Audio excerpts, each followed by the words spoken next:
Hey, how y'all doing? Today what we're going to work on is the fundamentals of our split dodge. We're going to go over a couple drills as well that we can incorporate on our own at home during this quarantine. I hope you guys enjoy it. All right guys, jumping right into our split dodge fundamentals right here. First things first is going to be our hand placement, okay? So whenever we go to do our split dodge, all right, what I like to do is I like to bring my bottom hand up closer to the middle of my shaft right here. All right, what that's going to allow me to do is as I go to switch hands, it's going to put this bottom hand in a great position to become my top hand right here, allowing me to get the ball out of my stick nice and quick, whether it be a pass or a shot, right? Or whether it be a redodge as well, okay? So bottom hand, okay, that hand placement is gonna be closer to the middle of our shaft, all right? And it's okay if we're looking to pass still, all right? I can still throw a nice strong feed right out of here choked up, okay? I don't have any concern about not being able to get the ball out of my stick, all right? As well as being able to drop this hand a little bit lower too, okay? Should I need to make a further pass or a stronger pass, all right? So hand placement, top hand is at the top of the stick. Okay, it's all about ball control right here. The higher my hand is towards the plastic, the more control I am gonna have over the ball, all right? So now that I have my hands down, all right, we're gonna work on the feet, all right?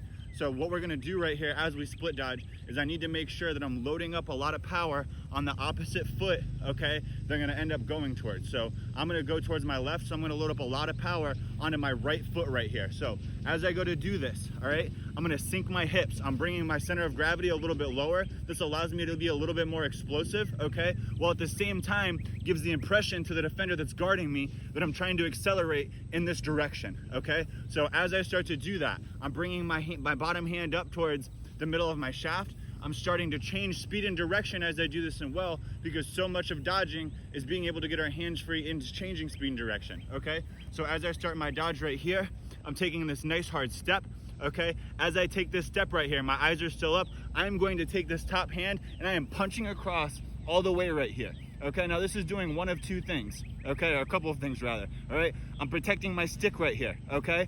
I'm clearing through this space, all right? I'm getting skinnier, all right, than I initially was from this position right here where my shoulders are square, okay, to right here where I'm able to get by my defender, okay? Now, after I make that quick step and punch, okay, it's important right here that I continue to carry my momentum, okay, down the path that I'm trying to go. Now, whether I be down an alley, whether I be down a wing, okay, or whether that be straight down the middle towards the cage, all right, is gonna depend. Now, we can always reshift our momentum after we dodge, okay, to get more power on our shot on goal, and I'll kind of demonstrate that through a couple of examples here, okay? So, we're here for right now, all right? Take this step, okay? Punching across violently. If there's any poke check or anything right there, all of a sudden I just negated that with a nice strong punch right here with my top hand, okay? Now I'm clearing through space right here. Now I get my top hand back down to the bottom of my stick so that way I can go lefty. So we're here.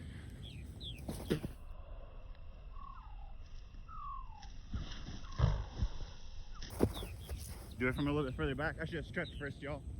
I planned on stretching before I started doing this.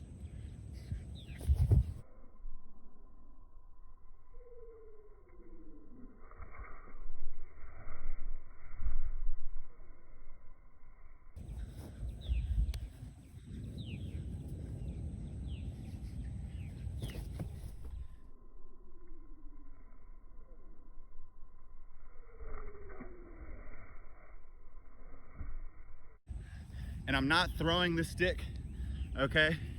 It's right here. And you'll even notice too, that as I do this, this hand's starting in the middle and sliding up to the top, giving me as much ball control as I can possibly have. All right guys, so as you can see, we got our Texas bucket defender right here. What we're gonna work on right here is our split dodge with the defender kind of playing us down the alley, because I want you guys to understand the footwork and the setup in order to really achieve the most efficiency from this dodge. So this bucket right here is supposed to simulate a defender trying to force me down an alley right here. So if I have the ball already right here in a position to go down the right alley, this guy in his defensive scheme is trying to not allow me to the middle of the field for whatever reason. Maybe I'm a strong lefty, okay? So this is a great opportunity right here for me to try and still work to where the defender is allowing me to go, but still allowing me to get my hands free. He wants me to go this way, I'm gonna take this way, okay? So we talked about changing speed and direction right here. So as I come up into this dodge, you'll notice I'm not just running at a straight line at him, okay? I'm trying to be a little deceptive with the route that I'm taking So what I'm gonna do is I'm gonna try and pull it out a little bit. I'm gonna change his approach angle in doing so, okay? Now what I wanna do is, because I'm going to the right here, and because he's playing me just like this, okay? He's playing me, forcing me this direction, not allowing me to get to the middle of the field. What I need to do is I need to attack this foot, okay? So I'm gonna be loading up my left foot right here, really bursting onto my right foot, okay?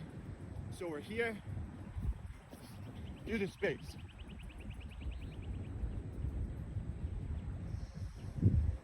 Again, coming right here, through this space. A little bit more change of speed and direction doing it.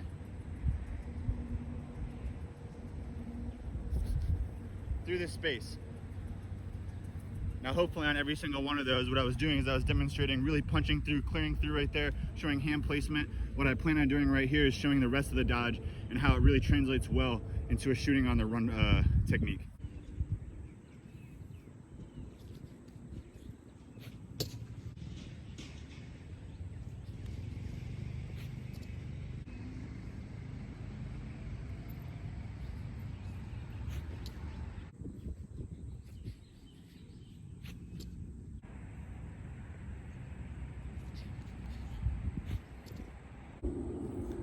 Hey y'all, I noticed something when I was looking back over the film. A lot of my shots so far on the run, my momentum has been carrying me away from the cage. So during this next drill right here, we're breaking out the speed ladder. We're gonna go over a couple different foot patterns that we can work on with our cradle technique, okay? And then we're also gonna work on our split dodge coming out of the speed ladder. I want you guys to really notice a difference in how I really bring my momentum back towards the exact spot on the cage that I'm shooting at during these reps right here.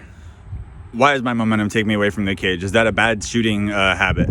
Not necessarily. Is it something that you want to practice as your main one? So this is muscle memory for me, right? This is me drawing an early slide 99 times out of 100 whenever I played, having somebody trying and getting to my hands early. And so me being able to use my shot speed and my on the run shot to create a little bit of extra space, bringing my momentum more closer towards the sideline than versus like the goal, right? It just allowed me to get my hands free. So whenever we're practicing this though, we're certainly going to want to practice getting all of our momentum going at the cage, really pushing onto that opposite foot and getting that toe pointed right where we want that ball to go. So let's take a look.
All right, y'all, a couple closing notes on our split dodge, all right? When we dodge in general, and especially in our split dodge, our goal isn't necessarily to break our defender's ankles or anything like that. We're really just looking to create good separation and a good team-oriented offense. We're really just looking to get the defense to slide, right? So that way we can try and move the ball and find the open man.